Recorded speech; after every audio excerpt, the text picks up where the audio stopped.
The funniest thing to me, funny as in like odd and makes perfect sense and disturbing, is that,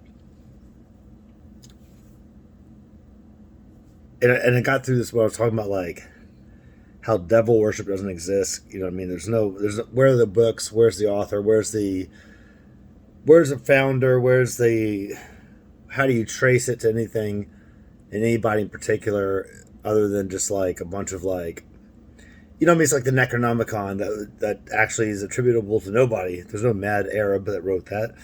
Um, and then I'm thinking like, well, okay, in terms of religious texts, like in terms of the big religions, what's different about that? And I'm thinking, well, they can be attributable to people who are actual historical figures in the sense that they did exist. What makes them written by God? Well, the ultimate test of what's written by God and not written by God seems to be how big the particular religion gets. And if you look at later religions, and recently, like, you look at the Mormons and you look at what's his face talking about golden plates buried and the ancient Hebrews sailing over to the Americas, and you know that's all kind of like very, very difficult for people to wrap their minds around unless they were growing up around uh, the people in Salt Lake City, right? In terms of Christianity or Islam, or Judaism, all these other things, it's kind of like, well, yeah, we know Moses, and Abraham and all these other people. Like, did they exist? Well, there they are. They existed, but did they talk to God? Well, we say they did talk to God because of their influence and because of the amount of people that believe and the way it touches people's psyche. So, anytime, which is this is the disturbing part. This is the part that bothers me is that like someone nowadays could write a book, claim to be have heard God's voice, write a text which makes perfect sense. Just like if you look at the Ten Commandments, I mean, it's like that's exactly what you want in place for any kind of functioning society to thrive. There it is. But so that kind of part's not hard to do. I mean, it's I guess at one point people are kind of like, oh well, the Ten Commandments. I mean, obviously God wrote that because it makes perfect sense, and no man would have thought that that was a good idea. But if you look at now that we have a history over thousands of years of government and we see how things work and things play out, we're like, oh no, that makes perfect sense. That's exactly what anybody would write when they were trying to get you know things to be on the up and up and work correctly. So that being said, you know I think it's more about what touches people's psyche. So people are going to believe in something when it triggers whatever parts of the brain, you know, open up things, makes them feel better, makes them feel more productive and more good, to you know, use a not so great word.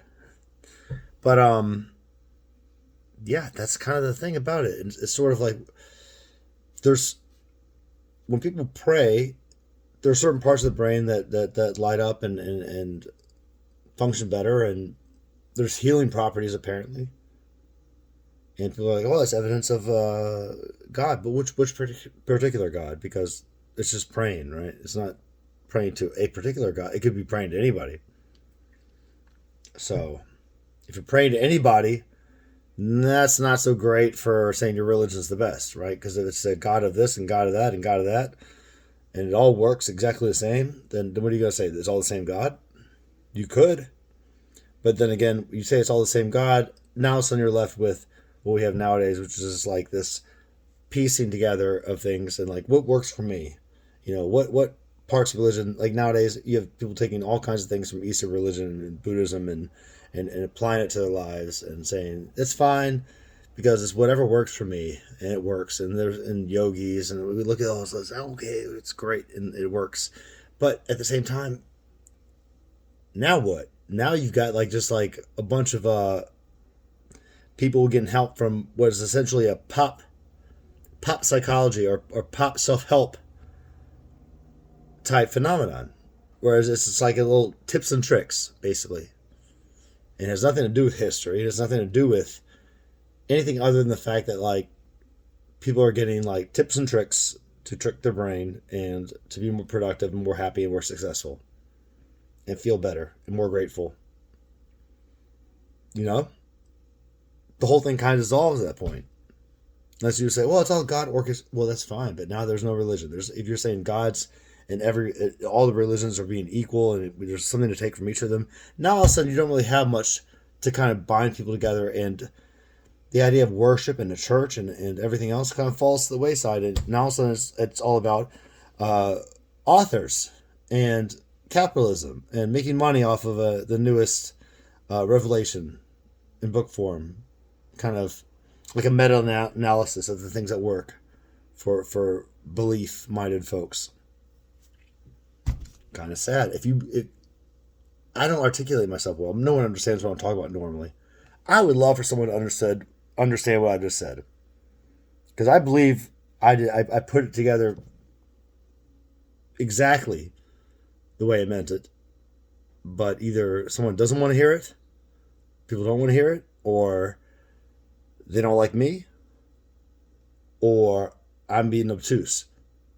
So if I'm being obtuse, just leave a comment if you some point I made that you are unclear about, because I'd be glad to talk about it.